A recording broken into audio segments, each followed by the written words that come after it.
কিছু টাকা আপনার কাছে থাকলে এই জাকাত দাও না, এটা 1 বছর থাকতে হবে। যদি দেখা যায় যে আপনার সব খরচ শেষে 1 বছর এই টাকাটা আপনার কাছে অলস পড়ে আছে, তাহলে বোঝা গেল যে আপনি সম্পদশালী এবং আপনার অর্থের একটা স্টেবিলিটি আছে।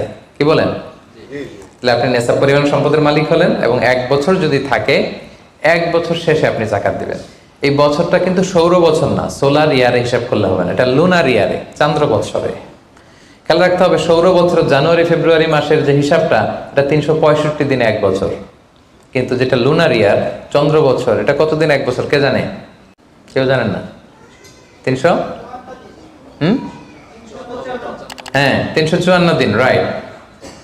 354 দিন, সামান্য কিছু সময়। তো 11 দিনের কিন্তু এখানে ডিফারেন্স আছে, 11 দিনের ডিফারেন্স আছে। তো আপনি হিসেব করবেন হচ্ছে চান্দ্র বছর অনুযায়ী, সৌর বছর অনুযায়ী না। তো সৌর বছর অনুযায়ী যদি করেন তাহলে আপনার জাকাত কিন্তু 2.5% থাকবে না। চান্দ্র বছর অনুযায়ী আপনার 2.5%, সৌর বছর করলে ওইটা 2.58% হয়ে যাবে। একটু বাড়বে না? কারণ কতদিন বেশি? 11 দিন বেশি, পার্সেন্টেজও বেড়ে যাবে। তখন কিন্তু জাকাত আপনার 2.5% থাকবে না, 2.58%। বলার আগেই বুঝে যায়, কারণ সব ব্যবসায়ী সারাদিন ক্যালকুলেটর নিয়ে কোত্থেকে শিপমেন্ট হইলো, কত মিলিয়ন গেল, কত মিলিয়ন ঢুকলো, সব মুখস্থ, যেন বলার আগে বুঝে ফেলতেছে চটচট করে। তাহলে সম্মানিত ভাইরা, আপনি ধরেন, উদাহরণস্বরূপ ধরেন যে আপনি গত রমজানের 20 তারিখে সর্বপ্রথম নিসাব পরিমাণ সম্পদের মালিক হয়েছিলেন।